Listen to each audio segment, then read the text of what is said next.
মুহাদ্দিস সাহেব ইন্তেকালের পরে একজন আলিমের স্বপ্নে দেখলা তান যে কামিয়াব হইয়া গেছুন কি পরকালের জীবনটা তান যে কামিয়াবি হাসিল করে লিছুন তার প্রমাণস্বরূপ এই স্বপ্নের মাধ্যমে বোঝা যায়। একজন আলিমের স্বপ্নে দেখলা মুহাদ্দিস সাহেব পাগড়ি পিন্ধিয়া সাদা পোশাক খুব সুন্দর চকচকে পোশাক পিন্ধিয়া আর তার সামনে দিয়ে খুব দ্রুত গতিতে যাই লাগে। এই মনে করলা যে আমারে তো নামাতে এইলা যাইনি আমার খান্দা বাইদি এই যে দাইনকি দেন আমারে মাথায় নিও না কুচ্ছু না রুশে দাইনকি বিষয়টা কিটা এর মধ্যে ফাঁকদি চাইছেন সাইয়া কইলা ভাই সাহেব আমি উপাইতাম পারতাম নাই আপনার লোকে কথা কইতাম পারতাম নাই আমার আল্লাহ আমারে মায়া করিয়া বেশ তো প্রবেশ করার ইজাজত দিয়া দিলেছে। সুতরাং আমি দ্রুত গতিতে এই পথ দিছি আমি আপনার লোকে দেখা করতাম পারতাম না মারতাম পারতাম নাই আমি এখন বেশ তো প্রবেশ করি আর। সুতরাং হাদিস শরীফের মাঝে আছে যারা নেকির মুনকির সুআলাতুর জবাব দিলাইতে পারেন সঠিকভাবে আল্লাহ রাব্বুল ইজ্জতের পক্ষ থেকে ফেরেশতা হলরে হুকুম করা হয় আলবিসু মিনাল জান্নাহ এনে বেশতি লেবাস পরাইয়া দাও ও আফরিসু লাহু মিনাল জান্নাহ তানে বেশতি বিছনার মাঝে বিছিয়ে দাও ওয়াফতাহ লাহু বাবান ইলাল জান্নাহ বেশতে আর তার খবরে সুরাক পয়দা করিয়া তাহার খবরে আর বেশতে দরজা খুলি দাও। সুতরাং আমার বিশ্বাস যে তাই যে এই অবস্থায়ও এই যে হাদিস শরীফের যে বর্ণনাটা আছে এই বর্ণনা মোতাবেকও আল্লাহ বেহেশতি লেবাস পরাইয়া বেহেশতি বিছনার মাঝে কিয়ামত পর্যন্ত আর আমার ঘুম পাতাইছেন কৌকা সুবহানাল্লাহ। হযরত হাজিরিন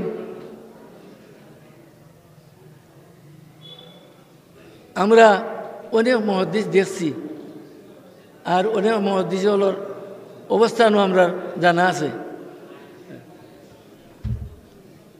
এই মুহাদ্দিসের হলর হাদিস পড়ানি একমত হয় না। যারা তরিকতর স্তরের মাঝে উচ্চ স্তরে আসীন হইছেন যারা তরিকতর দিক দিয়ে উচ্চ স্তরে আসীন হইছেন এবং হাদিস পড়ানি আল্লাহ তান্তানের সুযোগ দিছে এরারই হাদিস পড়ানির মাঝে রুহানিয়ত থাকে এরার হাদিস পড়ানির মাঝে আল্লাহর পক্ষ থেকে একটা রহমত থাকে এরারে হাদিস পড়ানির সময়ে মদিনাওয়ালার রুহানি ফয়েজ আল্লাহ নসিব। সুতরাং মুহাদ্দিস হল মুহাদ্দিস সমান নাই আল্লাহ তাই যে একজন মকবুল অলিউল্লাহ আসলা এটার মধ্যে আমরা সন্দেহ নাই তাই নিয়ে একজন রইসুল আসলা এটার মাঝে আর সন্দেহ নাই ঠিকও তাই পদের অধিকারী তাই নিয়ে একজন রুহানিয়ত আল্লাহ মুহাদ্দিস আসলা এটার ব্যাপারেও আমরা সব বিশ্বাস করি।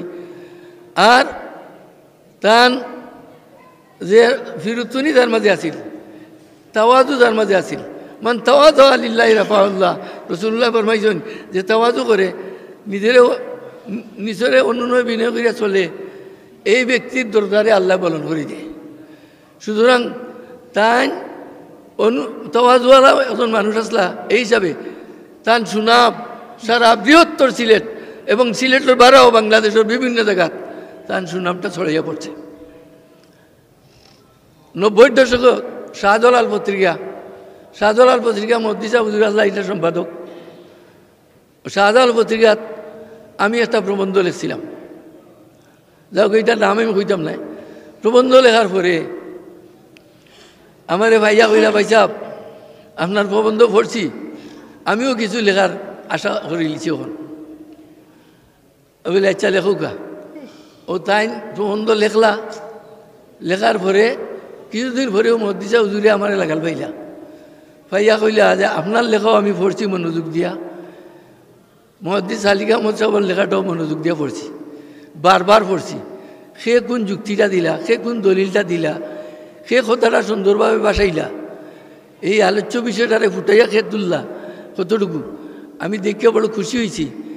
আমি কই আর আপনারা দুজনে আরও লেখতা আপনারা দুজনে আমার হলো অনুরোধ মুহাদ্দিস হুজুরের অনুরোধ মানিল নির্দেশ আমরার প্রতি নির্দেশ।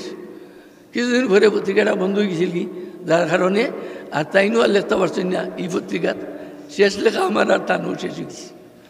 যাই হোক, আমার বড় খুশি লাগতো যে আমি গর্ব করতাম, তাই না আমার আত্মীয়, আমি গর্ব করতাম যে আমার আত্মীয়র মাঝে আল্লাহ এই ফিরোবাড়িতে এমন এক বেশটি ফুল ফুটিয়ে উঠছে। এই ফিরোবাড়ির মর্যাদা বহুত বহুত গুণ ঊর্ধ্বে চলে গেছে তান উছিলায়। এবং তান ওয়াদর মাঝে একটা জিনিস আছিল, বাদলিল কথা কইতা, অতিরিক্ত কোনো কথা কইতা না, মজাক হাসি ঠাট্টা ইতিহাস তার মাঝে আসিলাম। থাকতো আমার মাঝে দাওয়াত দিছি, আমি কইলাম আপনার বিষয়বস্তু পর্দা হইলা পাইসা বড় শক্ত মজুদ দিচ্ছেন আমারে, কেউ গালিব আর কেউ দোয়া করব। আমি একটা কথা নামাইতে পারতাম না বলি কিতা কাউকে চাই বিয়ার দিন যে কুসংস্কার বেদাদি কাম হয়, এই কথাগুলো আমি না হইয়া চাইতাম নাই। আমি কইলাম ঠিক আছে, আপনার যা আফসোস মনের মাঝে আছে আপনি বয়ান করুকা। তাই নির্লু বেদন মানুষ আসলা, তাই নির্লু মানুষ আসলা, ওয়াদও যাইতা দে কোনোদিন খেল লোকে কন্ট্যাক্ট করতে নিলা, কোনো দলিল কেউ দেখাইতে পারতো না, কোনোদিন কেউ কইছি না যে আমার কত দিবা, এরা কোনো প্রমাণ কেউ দেখাইতে পারতো না। আমি চ্যালেঞ্জ করে কই আর তার জীবনে কোনো দিন পয়সার পয়সার পিছনে দৌড়িছেন না, তাই সারা জীবন সাহেব চুলার পিছনে দৌড়িছেন, সারা জীবন আল্লাহ আল্লাহ রসুলের পথে দৌড়াদৌড়ি করছেন, আল্লাহর বাস্তে বয়ান করতা। দেওয়ার বাদে খামটা ঘুরিয়া কোনোদিন দেখছই না, কোনোদিন গইনিয়াও কোনোদিন দেখছই না যে আমার কম দিল না বেশ দিল, কারণ তাই নির্লুভ মানুষ, এই ব্যাপারে তার কোনো লোভ নাই, এর লাগি তাই খাম খুলিয়া দেখতাম না, বুঝছেন। যাই হোক, আমার বাইরে আল্লাহ বেহেশতের আল্লাহ দরজা দান করুকা, তার আওলাদ হলরে নেককার মত্তকি হিসাবে আল্লাহ কবুল করতা, তার ছায়া আল্লাহর পছন্দ হয়েছে, আল্লাহ মায়া করেছেন অল্প বয়স, তাই না আমরা ভালো হেঁটে আমরা কল্পনা করছিলাম। আমরা বড় আশা আছিল, বহুদিন সিলেট বিভাগ পুরমজবুত বর্ণনা দিয়ে দিয়ে যাইতা বয়ান করতা, আর আমরা সিলেটবাসী উপকৃত হইব। তো তার হায়াতের মাঝে আল্লাহ বরকত দিছে, তার হায়াতের মাঝে আল্লাহ বরকত দিছে, হায়াতের মাঝে বরকত হইল। কম দিন বাঁচলে বসে দিনের কাম করে যাই থাকিবার, তার অল্প দিন যে কয়েক বছর বাঁচিন, কয়েকশো বছরের বাঁচলে যে কাম হইতো, যে খেদমত হইতো ইসলামর, এই কয়েকশো বছরের খেদমত অল্প দিনের ভিতরে তাই করিয়া গেছে। এর লাগে সুবহানাল্লাহ, এর লাগে তার মাঝে হায়াতের মাঝে আল্লাহ বরকত হয়েছে, আমি হইলাম ও কারণে হইলাম।